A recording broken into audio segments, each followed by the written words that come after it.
Hello बच्चों, आपको problem होता है टेंस की पहचान में, तो आइए मैं टेंस की पहचान कराता हूं। ठीक है, देखिए टेंस टेंस पहचानने का क्या तरीका है। अगर सब्जेक्ट के बाद वर्ब का पहला या वर्ब का पांचवा रहे तो समझ जाइए सिंपल प्रेजेंट टेंस है, जिसको कुछ टीचर लोग प्रेजेंट इंडेफिनिट भी बोलता है। और पहचान है इसका, सब्जेक्ट के बाद में डू या डज रहे, सब्जेक्ट के बाद में डू या डज रहे।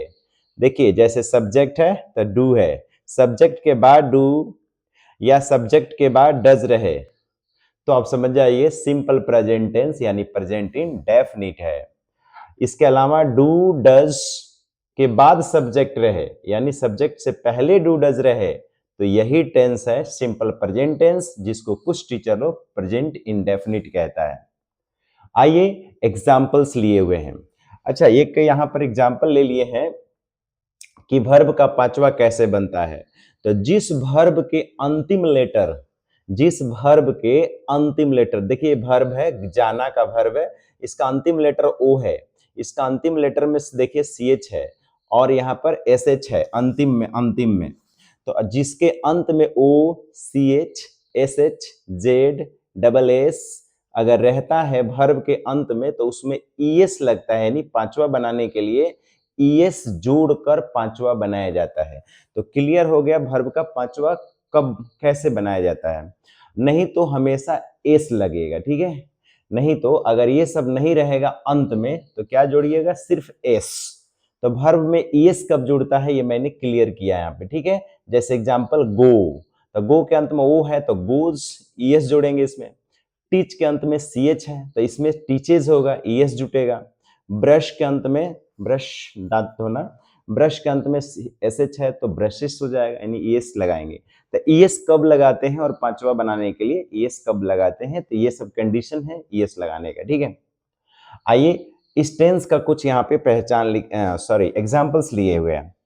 ही गोज टू स्कूल, तो देखिए सब्जेक्ट के बाद में क्या दिखा आपको, वर्ब। सब्जेक्ट के बाद ही क्या दिखा, वर्ब।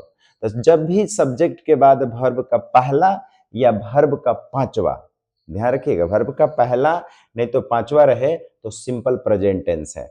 तो इसका हिंदी कैसे बोलिएगा, तो क्रिया के अंत में ता लगा दीजिएगा। जैसे इसमें जाना के अंत में ता लगा दीजिए, देखिए गो मतलब जाना, तो जाता है कर दीजिएगा, जाता है कर दीजिए, अंत में ता लगा दीजिएगा, ता है।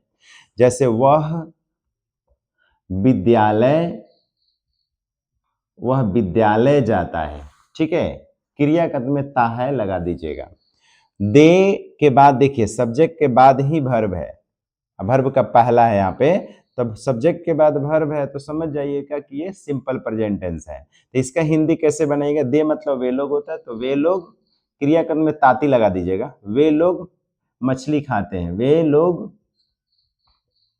मछली, क्रियाक्रम में ताती लगाइएगा, खाते हैं, वे लोग मछली खाते हैं, ठीक है। अब देखिए क्रिया के अंत में डू डज दिखेगा, क्रिया कह रहे हैं सब्जेक्ट के बाद में डू डज, देखिए सब्जेक्ट के बाद में ही डू डज है तो सिंपल प्रेजेंट टेंस है। देखिए सब्जेक्ट के बाद ही डू डज है, तो इसको हिंदी में बोलिएगा, जब डू डज आ जाता है तो नोट लगता है उसमें, जैसे कि तुम नहीं खेलते हो क्या टेनिस, तो तुम टेनिस नहीं खेलते हो, तुम टेनिस नहीं खेलते, नहीं खेलते हो, क्रिया के अंत में ताती लगाकर इसका हिंदी बोला जाता है।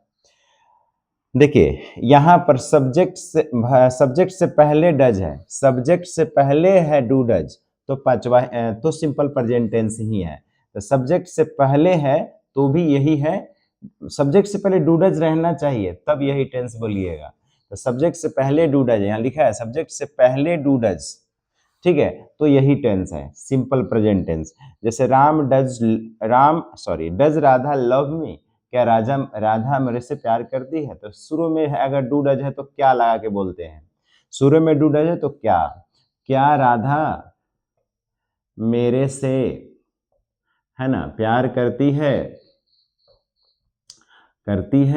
ना, ऐसे लिखाते हैं क्रिया का में। और एक क्वेश्चन मार्क लग जाएगा इसमें, शुरू में क्या है ना, शुरू में डू डज है ना, तो क्या लगा कर लिया जाता है और इसमें क्वेश्चन मार्क्स लग जाएंगे, ठीक है। और वेयर डज, देखिए योर फादर सब्जेक्ट है, तुम्हारा पिताजी जो सिंगुलर नाउन है, तो अकेला है ये, योर फादर अकेला है तो अकेला के साथ डज लगता है। देखिए तो सब्जेक्ट के पहले डू डज लगे, सब्जेक्ट से पहले डू डज, तो यही सिंपल प्रेजेंट टेंस है। तो where does your father live, यानी तुम्हारे पिताजी कहाँ रहते हैं, तुम्हारे तुम्हारे पिताजी पिताजी कहाँ रहते हैं, तुम्हारे पिताजी कहाँ रहते हैं। तो क्लियर हो गया होगा, है ना, कि सिंपल प्रेजेंट टेंस की पहचान क्या है। तो ये पहचान है, हमने यहाँ पर एग्जाम्पल्स भी लिया। तो आई होप कि आपको क्लियर हो गया होगा। मिलते हैं इस अगले वीडियो में, तब तक के लिए। अच्छा, एक और चीज़ है यहाँ पे ध्यान रखिए की चीज़ है, वो मुझे अभी अभी ध्यान आया, वो क्या है कि कुछ ख्याल आया था बताने का,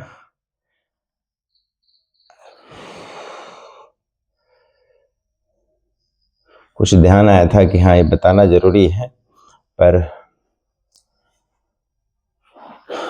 दे,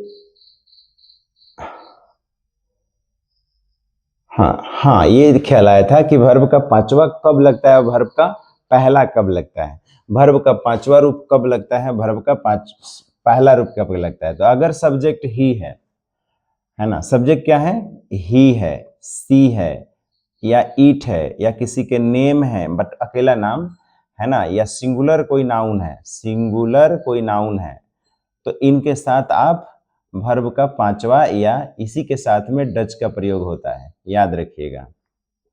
वर्ब का पांचवा या डच का प्रयोग होता है इसी में।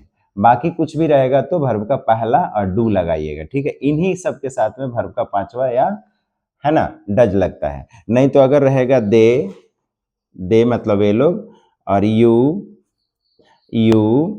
वी, आई, और प्लुरल नाउन कोई भी हो, प्लुरल नाउन रहेगा, प्लुरल नाउन, तो इनके साथ में आप डू का प्रयोग करेंगे और इन्हीं के साथ में वर्ब का पहला यूज होता है, ठीक है। तो क्लियर होगा कि कहाँ पे डू लगाएंगे, वर्ब का पहला लगाएंगे, और कहाँ वर्ब का पांचवा लगाएंगे, कहाँ डज लगाएंगे। तो ये जरूर नोट में लिख लेंगे, ये नोट में जरूर नोट कर लेंगे, ये और ये सॉरी। तो ये हो गया कहाँ पे डू या डज, कहाँ पे वर्ब का पहला, कहाँ पर वर्ब का पांचवा लगेंगे। आई होप कि क्लियर हो गया होगा। बहुत आसान था ये पहचानने का सिंपल प्रेजेंट टेंस। अब हम मिलते हैं अगले वीडियो जो आपका पहचान रहेगा प्रेजेंट कंटिन्यूअस का।